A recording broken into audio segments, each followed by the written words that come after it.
Jeremiah Owusu-Koramoah's fall into the second round was one of the more surprising turn of events during the early portion of the 2021 NFL Draft. And today, we're going to talk about why. Let's go!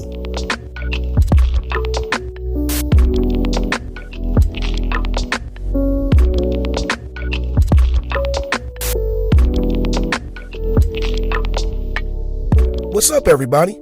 Welcome back to the Sports Sanctuary, where we talk about all things sports all the time.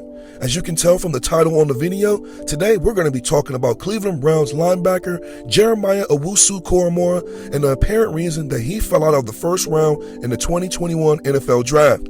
But before we get into all that, if you haven't done so already, please do me a huge favor. Subscribe to the channel so you can get all of the weekly sports content I put out. Turn on notifications so you can get alerted every time I upload a new video. And if you could, please give the video a thumbs up if you have the time. It really helps out the channel. But with that being said, let's go ahead and jump into today's topic. And as we all know by now, the Notre Dame linebacker's fall ended up benefiting the Cleveland Browns, who selected him with the number 52 overall pick.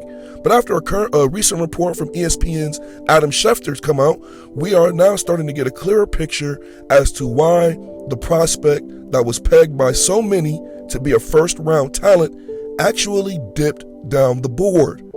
According to Adam Schefter of ESPN, Owusu-Koramoah had a heart issue come up late in the pre-draft process, which was a cause for a lot of concern for most of the franchises around the NFL. Doctors ultimately cleared Owusu-Koramoah leading up to the draft, but that issue certainly contributed to him falling out of the first round. With that being said, though, the Browns clearly have his talent outweighing any sort of health concerns and targeted him on day 2 regardless. The club even traded up 7 spots to the 52nd spot in a deal with Carolina to secure one of the more intriguing linebacker prospects of this entire draft. Now, while JOK ultimately saw his stock fall out of the first round, Cleveland thinks quite highly of him, as Chief Strategy Officer Paul DePodesta noted that the Browns were actually considering him with the number 26 overall pick. And I mean, how could they not? With his speed, his instincts, the way he's good against both the run and the pass, and with the way he fits the Cleveland Browns defensive 4-2-5 scheme to a T, the Browns would have been brain dead not to consider him at 26. But to me, they made the right call, even if JOK had no heart issue. I feel like cornerback was the one position that they had to make an absolute priority in the draft, and I'm happy that they drafted Newsome first. I feel like they had to go cornerback first and then edge rusher. And the Browns succeeding at filling both of those positions with great players is why I and every other Browns fan was so excited after the first 2 picks were made in this year's draft. But what makes JOK such a fascinating player coming into Cleveland is his versatility. While he can be a traditional linebacker for a given defense, he also has the ability to serve as a safety. As I've pointed out before on this channel, when JOK was at Notre Dame, he linked up in the box as a safety on 32.2% of his snaps and worked as a slot corner on 51.4% of his snaps. This is all data from Pro Football Focus, too, that you can go look up and verify for yourself anytime.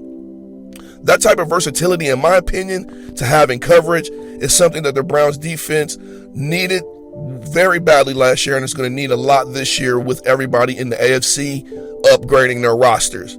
So it should be a very exciting 2021 for Browns fans as long as JOK stays in good health.